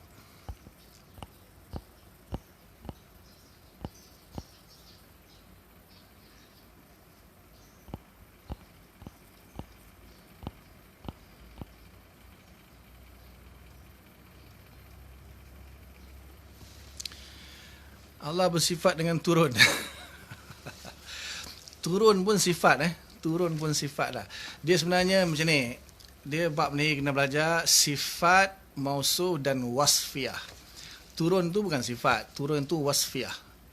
Wasfiyah maksudnya Allah menceritakan bahawa dia turun. Allah menceritakan, Nabi menceritakan dalam hadis. Dalam Quran tak ada turun. Dalam Quran, dalam hadis Nabi kata Allah Ta'ala yanzilu rabbuna ila sama'id dunya. Tuhan kita turun di langit yang kedua pada setiap sepertiga malam terakhir kan. Ainal mustaghfirun kan, ainas sa'ilun. Itu Nabi menceritakan dalam bentuk dengan lafaz turun. Dengan lafaz tu turun. Okey, sekarang nak tanya azab turun. Ya, azab turun. Azab turun tu nampak azab tu turun. Turun azab. Nampak? Bilalah rezeki nak turun ni?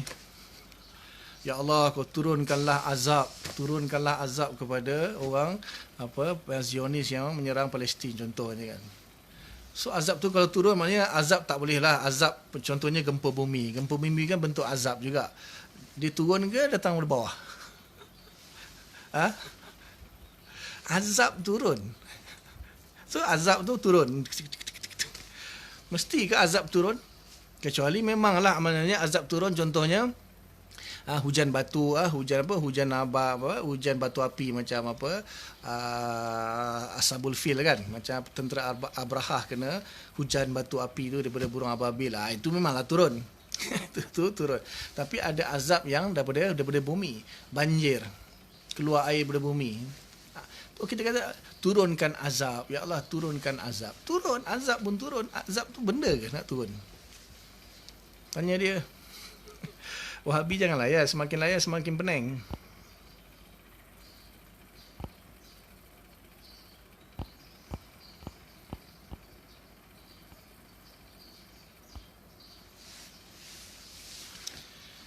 Cukup. Pukul 12 dah. Cukuplah insya-Allah. Nak baca pun tak sempat baca. Nanti insya-Allah kita baca beberapa manhaj Asy'ariyah. Agak susah sikitlah kitab ni, tapi insya-Allah lah pelan-pelan saya cuba jelaskanlah bagi faham. Allah yang bagi faham insya-Allah. Saya cuba. Wallahu a'lam. Setakat dulu apa yang baik daripada Allah Taala, pentadbir kelemahan saya lah, minta ampun kepada Allah, minta maaf kepada semua, mudah-mudahan bagi taufik kita faham dan sampaikan, tanggung dengan kafar rahmat. Subhanallah bihamdika, nasyhadu an la ilaha illa anta, nastaghfiruka wa natubu ilaik. Subhana rabbika rabbil izzati amma yasifun wa salamun alal mursalin walhamdulillahi rabbil alamin. Assalamualaikum warahmatullahi wabarakatuh.